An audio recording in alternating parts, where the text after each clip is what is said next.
झरे थे बैठ कर वो सबके मुजरा ले, और जाको जैसी चाकरी वो ठाकुर तैसो।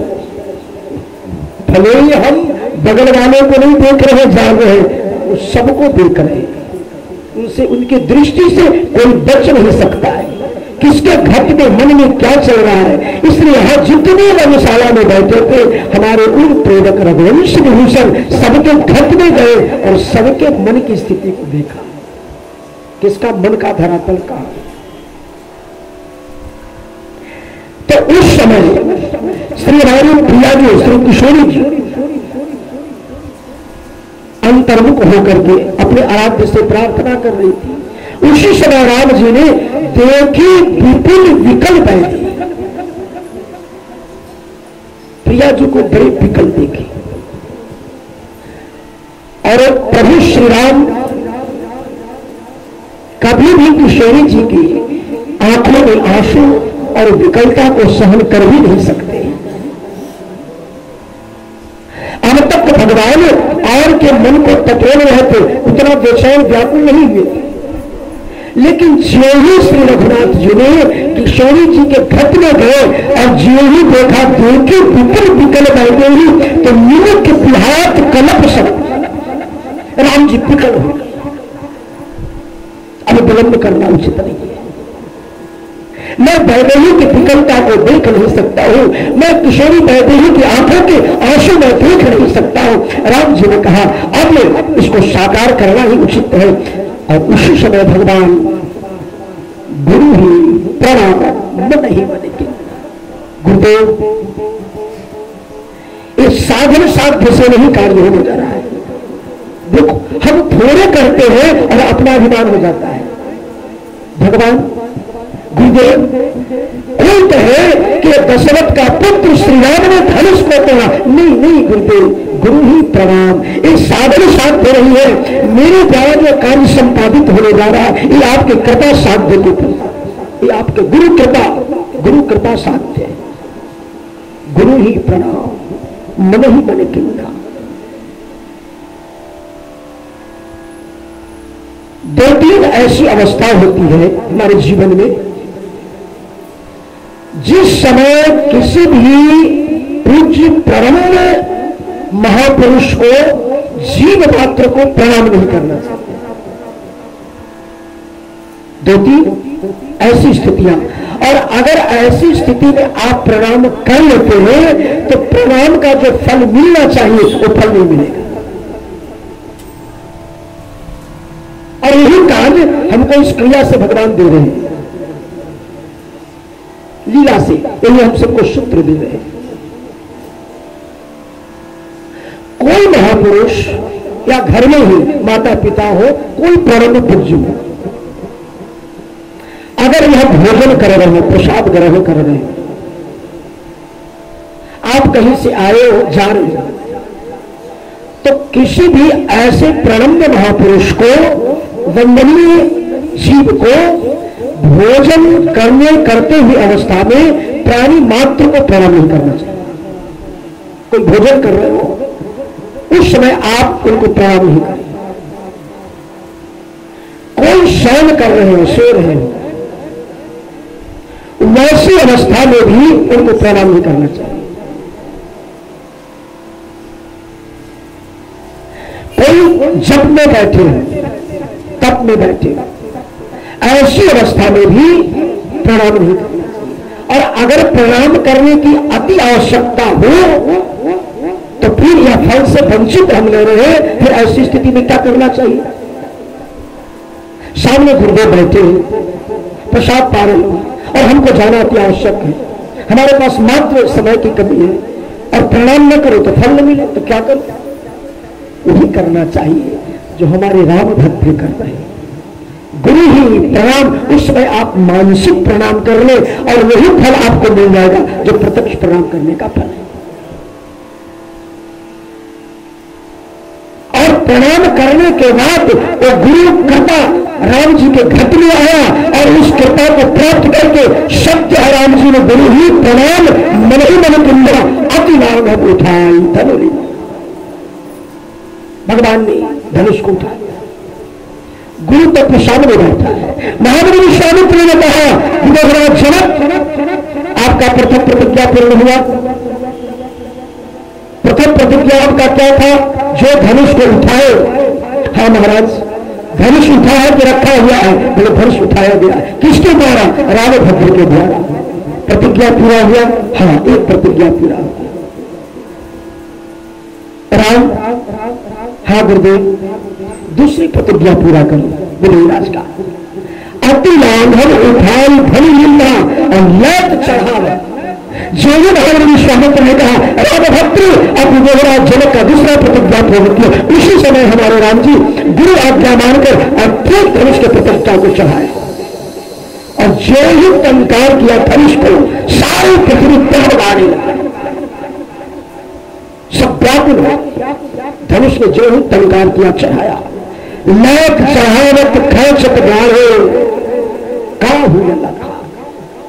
और जिस समय भगवान जब जो ही धनुष को उठाया तो लक्ष्मण जी ऊपर से कूद पड़े और उठ करके और वीरासन मुद्रा में अंगूठा से पृथ्वी को दबाया और दबाकर सबको सावधान किया। कोई भी तीन पुदंत के जितने लोग हैं सब सावधान हो जाए। श्री लक्ष्मण जी को मालूम था कि प्रभु श्री राम धनुष को जो उठा रहे, कहीं भावावेश में जो पृथ्वी देवी धनुष को पकड़ के रखी है वो धनुष के साथ ही चमगादड़ की तरह कहीं लटक कर बाहर ना आ जाए, क्योंकि धनुष को तो पृथ्वी देवी पकड़ी थी और भगवान अचानक धनुष को उठाए। तो जो व्यक्ति कोई हम ऐसे वस्तु को पकड़े हो और कोई अचानक उठाए तो उठाने पर हम भी इसके साथ कहीं ना खींच जाए। लक्ष्मण जी ने उस अंगुष्ठ से पृथ्वी को दाबा और दाब करके सबको सावधान किया। विश्वामित्र जी ने कहा राजन, आपका दूसरा प्रतिज्ञा यही था ना कि धनुष को चढ़ावे। धनुष चढ़ गया? हाँ महाराज, लय चढ़ावा काहू में लखा देख शब्द। इतनी फुर्ती से भगवान ने किया सबको, लेकिन किसी को दिखाई नहीं पड़ा, इतनी तीव्र गति से। अब मैं काहू में लखा इसकी व्याख्या नहीं करूंगा, अगर इसकी व्याख्या करूंगा तो फिर आगे प्रसंग रह जाएगा। तो कहीं कहीं तो होता है, लेकिन क्या बताए, केवल काहू में लखा, कोई नहीं लखा, सब आए हैं। गोस्वामी जी को ऐसा क्यों लिखना था काहू में लखा? अब इसकी कहीं व्याख्या करूंगा। काहू में लखा देख सब था, सब वहां खड़े थे, सबसे बड़े यहाँ जितने लोग हैं सब यहाँ हैं और मैं इसको उठाऊं, सब देख रहे हैं और हम कहते हैं इसको उठाया, किसी ने नहीं देखा। ये कितनी बड़ी विडंबना। सारी यज्ञशाला में सब बैठे हैं और वो स्वामी जी लिख रहे हैं कि राम जी ने जब धनुष को उठा के ऐसा प्रपंचा खींचा तो काहू में लखा खब सब देख उठा, सब खड़े। प्रश्न है कि किसी ने नहीं देखा? कोई तो देखा ही होगा, ऐसा कैसे हो सकता है कि किसी ने नहीं देखा? अब किसने देखा इसकी व्याख्या कभी सुनाऊंगा, व्याख्या में उलझूंगा तो उलझ जाऊंगा। तो काहू में लखा देख सब उठा। तीसरा कांज बात रामभद्र, हाँ गुरुदेव। अब श्री विश्वामित्र श्री जनक जी का जो मूल प्रतिज्ञा है, जिस प्रतिज्ञा के मूल पे वही है, उस कार्य को पूर्ण करो। और उसी समय भगवान प्रभु श्री राम मध्य धनु तेरा भव्य भक्त भगवान की धनुरंजन भगवान की। लक्ष्मण जी उखल पड़े।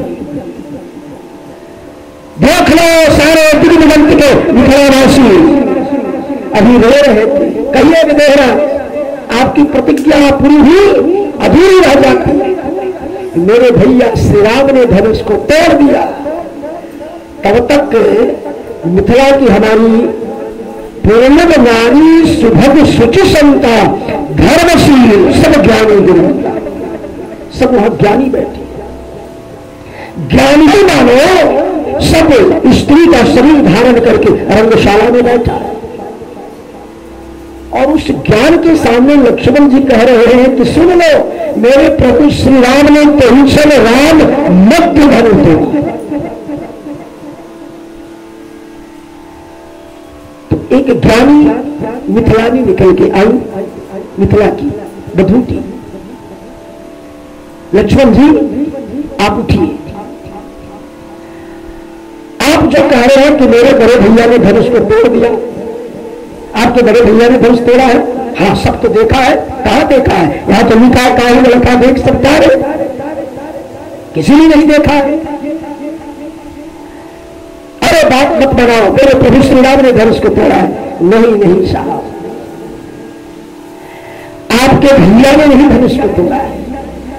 थोड़ा शब्द को ठीक से देखिए। तो राम मध्य, राम जी के जो मध्य है, उनके कृपा के सहारे आपके राम ने धनुष को तोड़ा है।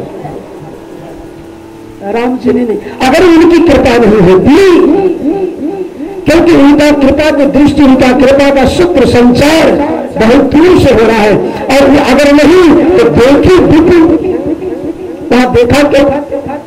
तोड़ने के पहले, धनुष उठाने के पहले आपके भैया ने उधर क्यों देखा? उधर क्यों देखा? उधर नहीं देखना चाहिए। देखी विपुल, विकल बैठी। बोले वो तो विकल थी। अरे विकलता की बात छोड़ो, विकल थी तो किसी प्रकार से देख लेते, अंतर्यामी है। उधर देखा क्यों? तेईसम राम मध्य। अच्छा, लक्ष्मण जी ने कहा कि तुम्हारा गणित हमारे समझ में नहीं आ रहा।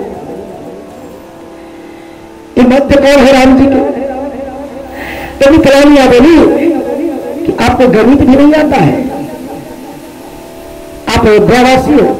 गुरुकुल में पढ़ने गए थे? हाँ पढ़ने गए थे। गुरु पढ़ने गए रघुराई। तो कैसे गुरु जी ने आपको पाठ पढ़ाया? इतना छोटी सी भी गणित आपको नहीं बताया। अरे आप राम शब्द लिखते हो, कैसे लिखते हो? बोले लिखो राम। राम तो नहीं होगा, बीच में एक डंडा देते आकार, तब राम बनता है। तो इस राम की पूर्ति आकार से होता है। और आकार कौन है? रकार ब्रह्म। ये रकार ही ब्रह्म है।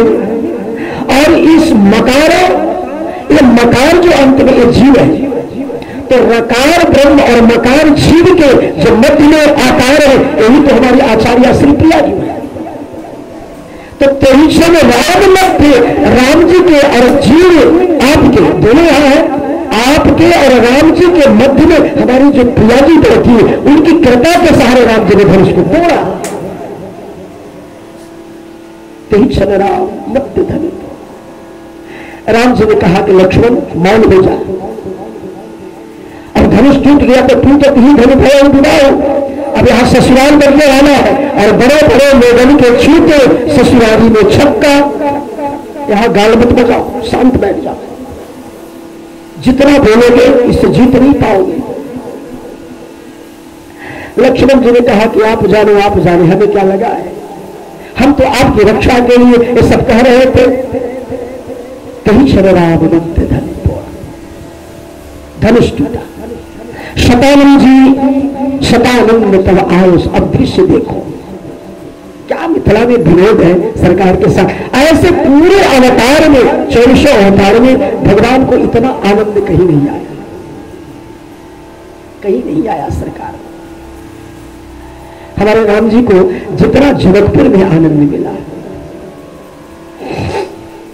भगवान धनुष तोड़े। अब जितने वहां खड़े थे राजा लोग सब मारे, पकड़े। धनुष भले ही राम ने तोड़ा है, लेकिन विवाह तो मैं ही करूंगा। तो लक्ष्मण जी शोर शराबा जो सुने, तो लक्ष्मण जी ने कहा कि प्रभु एक बात मैं कहूं, बोलना तो नहीं चाहिए। राम जी ने कहा तू बहुत बोलते हो, शांत रहो, बहुत नहीं बोलना चाहिए छोटे बच्चों को। क्या करो प्रभु?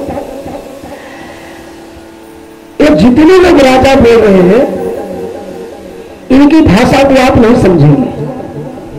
इनके भाषा के जानकार हम हैं, आप इनको समझा नहीं सकते। और ये लोग शांत बैठने वाले हैं नहीं। अगर आपकी आज्ञा हो तो सबको एक इंजेक्शन लगा दूं, सब बेचारे शांत हो जाए, क्योंकि सब रोगी हैं, सब चिल्ला रहे हैं कष्ट से। तो आप अगर आज्ञा करें तो मैं एक पेनिडियर का इंजेक्शन सबको लगा दूं, सब शांत बैठ जाए, सबको इलाज कर। राम जी ने कहा लक्ष्मण, पेट में रोग हो प्रकार की कोई परेशानी आ गई हो, ऑपरेशन कराना जरूरी है, तो फिजिशियन डॉक्टर के पास नहीं, किसी सर्जन के पास जाना पड़ता है। सत्य है, लेकिन जिस रोग के ये सब मरीज हैं वो मैं जान रहा हूं, इनका इलाज तुम्हारे पास नहीं है, तो ऐसे सब कराते रहेंगे। ये मानवता है, ये कराते रहे सब मरीज और हम देखते रहे। राम जी ने कहा मैं टेलीफोन कर दिया हूं, डॉक्टर आने वाले हैं बैठ जी। क्या नाम है उनका? उनका नाम है परशुराम बाबा। तुम्हें इलाज नहीं करना पड़ेगा बाबा, ऐसा इंजेक्शन लगाएंगे सब शांत बैठ जाएंगे, जितने सबका रोग मिट जाएगा। वो आने वाले, उनको मैं कर दिया हूं टेलीफोन, बच्चा तो शांत बैठ जाए, तो क्यों अपने माथे पर लेते? वो आने वाले हैं। अच्छा प्रभु आप, हाँ बच्चा दोनों खड़े तो आनंद लो। अबे ससुराल हुआ, धनुष टूट गया, अब विवाह होने वाला, आनंद कहां व्यक्त करे हो? तो दोनों भैया खड़े हो गए, सदा आनंद कब आए। अब देखो दृश्य दर्शन करो, क्या हमारी प्रिया जो हाथ में ये जमाला लेकर चली, सीता गमन राम तई किन्ना। श्री प्रिया जी हमारे अभी मात्र 6 वर्ष की है और श्री प्रिया जी के बड़े छोटे छोटे अभी कर कमल है, नाजुक कमल है, लाल लाल कलाई है। तो प्रिया जी और भगवान 15 वर्ष के हैं, लंबे सखी मध्य से हल्दी कैसे। तो प्रिया जी हाथ में ये जयमाला लिए और सरकार के जहां राम जी खड़े थे धनुष के पास में, ठीक वही आकर के खड़ी हो गई। पीछे सब सखियां, लक्ष्मण जी जो पीछे थे बैठे थे, जो पृथ्वी को अंगूठा से दाब के रखे थे, वो उठ गए और उठकर राम जी के सामने चले गए, क्योंकि जानते हैं कि हमारे भैया इतने भोले भाले हैं, इतने भोले भाले हैं कि जो भी ये मिथिलानियां कहेगी ये आंख मिलकर कर लेगी। तो मिथिलानियों ने कहा कि सरकार अब आप तो धनुष तोड़ ही दिए। हाँ हाँ बोले लक्ष्मण जी, कहना क्या? वो भी नहीं तोड़ते, हमसे बात करो। धनुष तोड़े हैं, लक्ष्मण जी करो बात, हमसे करो। तो राम जी इशारा कि हाँ हाँ उन्हीं से बात करो, हमारी वही सेक्रेटरी है, बात वही करते हैं, काम तो मैंने किया, बात वही करेंगे। ठीक है, क्या कहना चाहती हो? बोले सरकार प्रार्थना है कि हमारी श्री किशोरी जी बहुत छोटी है और आप इतने लंबे हैं, तो समस्या यह है कि आपके गले तक हमारी प्रियाजू कैसे माला डाले। जयमाला तो आपको ही पड़ने वाला है, लेकिन जयमाला आपके गले में समस्या यह है कि हमारी छोटी करकमरे वाली प्रियाजू मात्र 6 वर्ष की है, तो चाहती तो है कि जयमाला डाल दे, लेकिन जयमाला डाले कैसे? क्या करना होगा? एक काम करें, प्रियाजू के सामने थोड़ा झुक जाइए, आप गर्दन झुका ले। लक्ष्मण जी ने कहा संभव, यह संभव है, हम रघुवंशी हैं और रघुवंशी कभी जीवन में झुकना नहीं जानता किसी के सामने। अच्छा राम जी बेचारे भोले भाले थोड़ा कहें कि लक्ष्मण चुप हो जा, क्या लगा है, 2 मिनट झुक जाओ, जयमाला तो पड़ जाएगा। लक्ष्मण जी ने कहा नहीं नहीं, झुकने का काम नहीं भैया। इतने दुख दिगांत के सभी राजा यहां बैठे थे, किसी ने धनुष को हिलाया तक नहीं और इसी धनुष को आपने तोड़ दिया, इतना बड़ा कार्य किया है और यहां आप झुकेंगे? पिताश्री जब अयोध्या लौट कर जाएंगे क्या जवाब देंगे? हम श्रीवंशी हैं, नहीं झुकने का काम। अब राम जी के लिए समस्या यह हुआ कि अगर झुकता हूं तो लक्ष्मण कह रहे हैं कि मेरी प्रतिष्ठा का सवाल है, आपको झुकना नहीं है। और इधर जब श्री किशोरी जी को देखते हैं राम जी तो विकल हो जाते हैं। प्रिया जी के छोटे छोटे करकमल है, सुकोमल और इतने भारी वजन वाला जयमाला लेकर खड़ी है, कब तक खड़ी रहेंगी? के कर कलाई में कलाई, कहीं सुकोमल कलाई में मोच ना आ जाए। तो कभी राम जी लक्ष्मण जी को देखे और कभी प्रिया जी को देखे। आखिर है तो जीवाचार्य लक्ष्मण जी। जब बहुत देर तक यह दृश्य बना रहा तो लक्ष्मण जी को मन में बड़ी ग्लानि हुई। मेरी प्रतिष्ठा को बचाने के लिए, बरकरार रखने के लिए प्रभु झुकेंगे नहीं, और जब तक प्रभु भैया नहीं झुकेंगे तब तक माता जानकी प्रभु श्री राम के गले में जयमाला डालेगी नहीं। अब समस्या है कि मैंने मना कर दिया हूं और सभी सखियां सामने सब खड़ी थी। अगर सामने मैं कहूं कि प्रभु झुक जाइए तो सब ताली बजाएंगे, अरे देखो देखो देखो हार गए।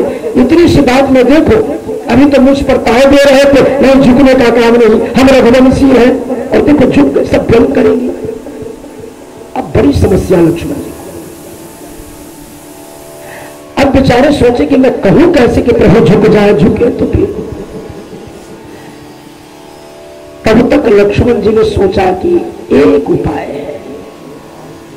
असमंजस लखते लखन, सोचा कि इस अवतार में तो प्रभु हमसे बड़े हैं, और बड़े को हम मत, अगर हम छोटे होते, अगर हमसे छोटे तो इस समय तो इनका पीठ थपथपाता, खूब आशीर्वाद देता, लेकिन ये मर्यादा नहीं है, बड़े हैं, ये भी एक समस्या है। एक काम करो, इस समय में प्रणाम करो और प्रणाम करके कहो कि जय जय प्रभु, आपने तो धन्य कर दिया, और मेरे को जब मैं झुकूंगा प्रणाम करूंगा तो अवश्य प्रभु राम हमको उठाने के लिए झुकेंगे, और उसी समय माता जानकी के पांव को पकड़ कर कहूंगा, हे माते अब तो कृपा कर दो।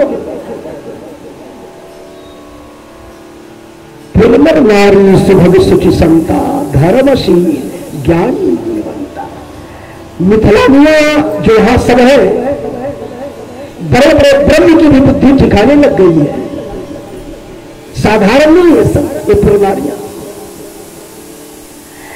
लक्ष्मण जी के चतुराई को सभी मिथिलानियां जान गई।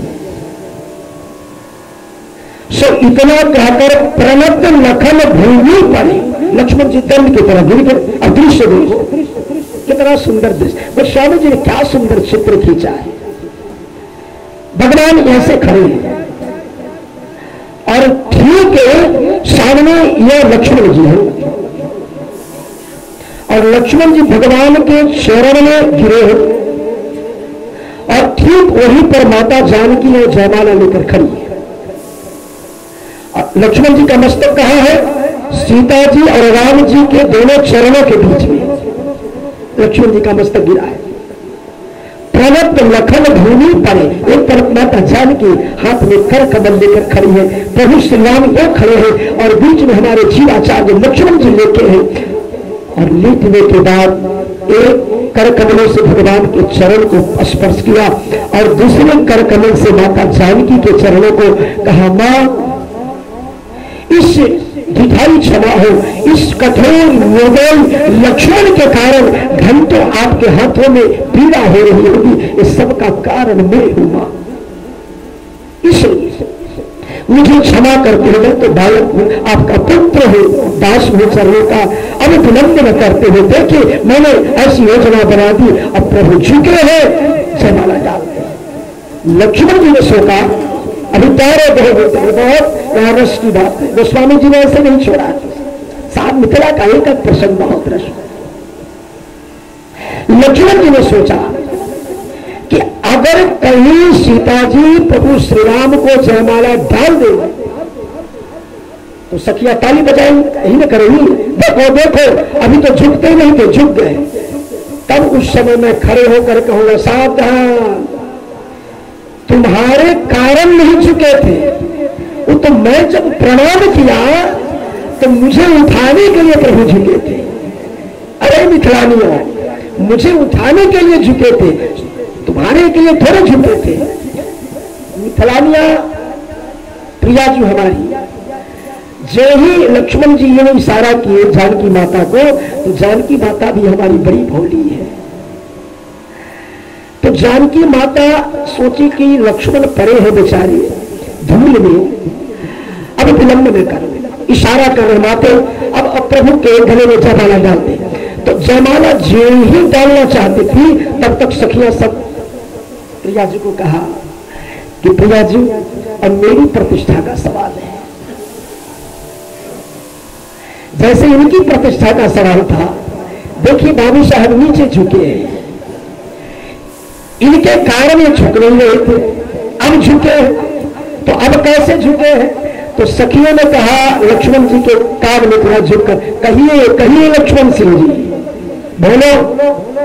पहले तो झुकते न थे, पहले तो एक भैया नहीं झुक रहे थे, कह रहे थे कि झुक जाइए झुक जाइए, नहीं झुकूंगा नहीं, हम बर पक्ष वाले।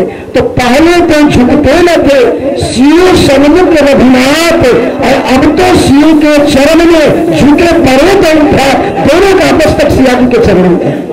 आपके भैया भी प्रिया जी के चरणों में मस्तक झुकाए हैं, और आप तो साष्टांग दंडवत हो। देख लो दुनिया वाले चतुराई का क्या नतीजा होता है। राम जी ने कहा लक्ष्मण, मैंने पहले ही न कहा था यहां जीत नहीं सकते, ये ससुराल है। बड़ा हास्य विनोद हुआ। और फिर तब प्रिया जी को सखियों ने कहा, चतुर सखी लकी कहा बुझावी, अब तो पहिराव हो जयमाल पहन सुहाई। और प्रिया जी ने उसी समय श्री रघुनाथ जी के गले में जयमाला डाला, देवताओं ने प्रिय का वर्षन किया। भगवान की, पतित पावन भगवान की, सारे ब्रह्मांड में जय जयकार हो गया। और श्री रघुनाथ जी के गले में जयमाला प्रिया जी एक भाव का दर्शन कर।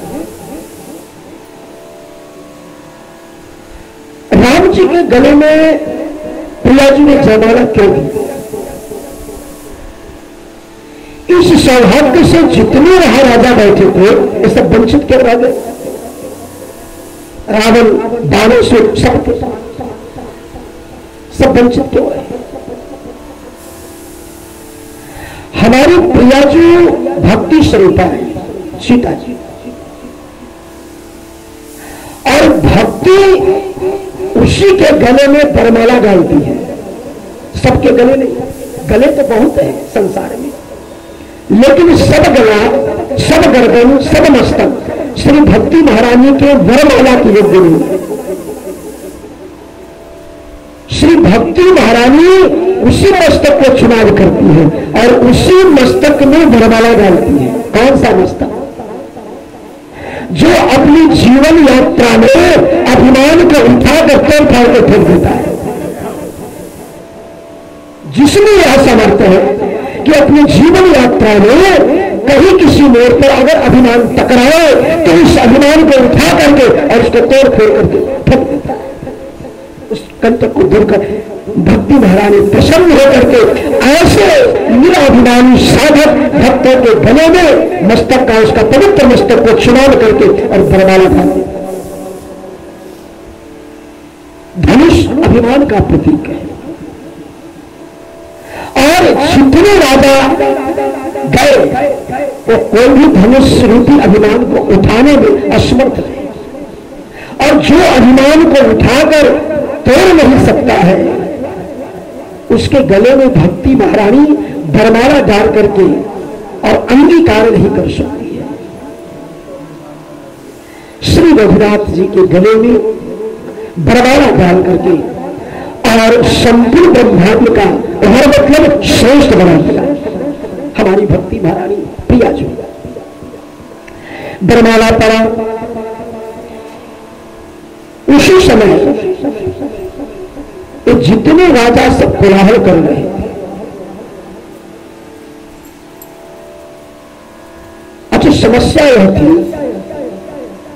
एक ही दरवाजा था, कोई दूसरा दरवाजा था नहीं। रंगशाला में मेन फाटक एक था, जिस दरवाजे से आना है उसी दरवाजे से निकलना, कोई दूसरा दरवाजा था। और ये जितने राजा खड़े हो रहे थे, बैठ रहे थे, कोलाहल कर रहे थे, उसी समय कई अवसर सुन शिव धन भंगा आए रघुकुल कमल पतंगा, उसी दरवाजे पर फरसा लेकर के परशुराम। अब तो स्थिति यह बनी, गोस्वामी जी ने बड़ा सुंदर चित्रण किया है। जो राजा भी खड़े हुए थे अब उनके लिए समस्या थी कि बैठे कैसे। सामने वाले राजा ने कहा कि बैठे, बोले बैठे कैसे, सामने देखो। तो उसने देखा तो कुछ बोलना चाह रहा था, अब उसका मुंह फटा का फटा है, सब शांत, पूरा मसाला, एक चींटी की भी आवाज कहीं से नहीं। राम जी ने कहा लक्ष्मण, सबका इलाज हो गया, कहीं से कोई आवाज आ रही है, एक तिनका भी गिर जाए तो पता चल जाए। सन्नाटा छा गया। देखत भुजपति वेश कराला, उठे सकल भय विकल भुआला। सारा जितने थे राजा वहां सब खत्म। एक राजा ने कहा कि भगो, समस्या गंभीर है। तो कहा कि भागोगे कैसे, जिस दरवाजा से भागना है वही खड़े हैं। सबसे बड़ी समस्या थी कि जिस दरवाजा से कुछ सोचा कि चुप के निकल चल, और वही फरसा लेकर परशुराम बाबा खड़े थे। अब तक तो थोड़ा लोग सांस ले रहे थे, लेकिन जो ही परशुराम जी ने देखा धनुष की ओर, तो विश्वामित्र जी ने कहा रामभद्र लक्ष्मण जी को, दोनों सावधान रहना, क्योंकि जितने यहां राजा बैठे सब खल है। और जो ही प्रश्न किया, अति ऋषि बोले वचन कठोरा, कह जनक कह जय जनक, ये धनुष का तोड़ा, ये कैसी भी, ये धनुष को किसने तोड़ा। विश्वामित्र जी ने सोचा कि समस्या बहुत गंभीर है, क्योंकि ये सभी प्रतिशोध की अग्नि में राजा जल रहे हैं, और कहीं प्रतिशोध की भावना से परशुराम जी को कह दिया कि मैं नहीं, मैं वही सामने वाले खड़े हैं। कहीं कह दिए बाबा के सामने जो दोनों खड़े हैं ना, वही सामने सामने जो खड़े आगे धनुष मान लेकर उसी ने तोड़ा है। तो विश्वामित्र जी ने कहा अब तो मामला गंभीर है ही, उपाय तो करना हो। तो राम जी को कहा कि तुम दोनों मेरे पीछे पीछे आना, जैसे मैं पाठ पढ़ा रहा हूं, और नहीं तो मामला गंभीर बन जाएगा। फरसा हाथ में है परशुराम जी। अब क्या गोस्वामी जी ने चित्र में किया है, हाथ में फरसा है परशुराम जी का, और इसी हाथ में लहरा रहे अति बोले वचन कठोरा, कहो जर अरे जनक